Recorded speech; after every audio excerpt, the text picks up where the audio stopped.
Hello, my name is Robert Trent, and I've been asked to talk to you a little bit about the one thing I've found that works really well in marketing, which, by the way, is an integrated marketing plan, but I'll get to that in a second. For a little context, I'd like to just talk a little bit about myself so you know where I'm coming from. I'm sitting right now in Nevada City, California, in the patio of Sierra Commons. It's a nonprofit I founded 13 years ago. And it's a business incubator, co-working space, and we do a lot of business education. Before that, I ran a website design company, marketing company for 10 years. It was called Velocity 7, and it just so happens I'm wearing this Airstream shirt. I'm an Airstreamer at heart. One of our accounts was Airstream, and loved working with them. So I have a lot of marketing experience, and also doing what I do, I just come across so many different mom and pop shops and professional healing arts professionals, artists, and all types of businesses. So I've been afforded a really great insight into the challenges that business owners face in marketing, getting their concept out, finding their audience, all those things. And what I usually offer up to them is some advice on creating an integrated marketing plan to reach their demographic and to experiment to see what works and what doesn't work. So what the heck is an integrated marketing plan? What I like to think of it as something that's time bound. I like to do something that's about 6 weeks that infuses and combines a bunch of different aspects, whether it's a press release, social media, flyers, and posters around town, radio interviews, calendar, online calendars, and just a slew of techniques to reach different audiences. I like to call it like casting a wide net. So you like a fisher person, you cast a wide net and you bring in a bunch of different fish from all over the place. Oftentimes when I teach a class, I'll start the class off by saying, so how many of you heard about the class on the radio? Raise your hand. How many heard about it from a flyer or from social media? And it's like onesie twosies, everyone hears about it in a slightly different way. And if I didn't hang that flyer up, or I didn't go on the radio, or I didn't do any of the techniques that I do, some of those people wouldn't be there with their butts in the seat.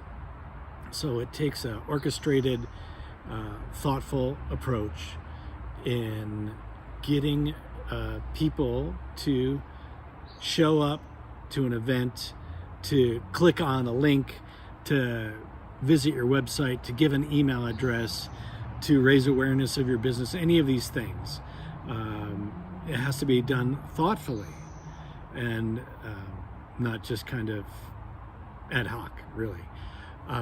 So let me use an example, which would be an event. I like to have an event that culminates at the end of an integrated marketing plan. So I like to give it 6 weeks from beginning to end, and that gives enough time to build up enough juice. So let's say it's a grand opening of your business, and at the grand opening you're going to have a free clinic, giveaway, have a raffle, have a guest lecture, have something that's enticing for your target audience, and it's exciting and newsworthy and has some teeth to it. So you have this event, it's 6 weeks out. I like to start with, let's say, a press release or a blog post that has all of the details. It's a page long or more that has the who, what, where, when, all the details anyone would want to know. You could send that out to local media channels, whether it's an online news outlet, it's a printed newspaper, a special interest magazine, a vertical magazine that is just dealing with your industry sector. That would be great. And that post then hopefully or article will get published to a wide audience, but then you can take that post and chop it up into a bunch of different pieces and use that as a bunch of different social media posts or talking points, update on a website, etc. So you have this main piece of content, you slice and dice it, you put it out there.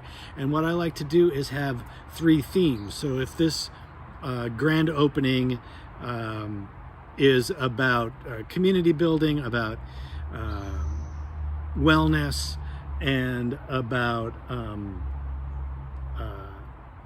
nonprofit that you're supporting. So there's 3 themes. So I'd come up with 3 themes. On social media, you're posting about at least 3 times a week. Let's say on Monday it's theme 1, on Wednesday it's theme 2, and on Friday it's theme 3. It's all leading up to the event that happens 6 weeks later. Somewhere in between the beginning of your campaign and the end of the campaign is like breaking news or just added, or keeping it interesting.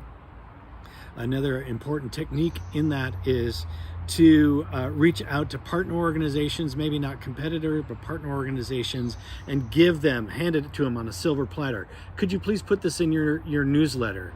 Here's some photos, here's the blurb, here's the link, here are the keywords to use. Could you post it on your social media? Could you put it in your newsletter?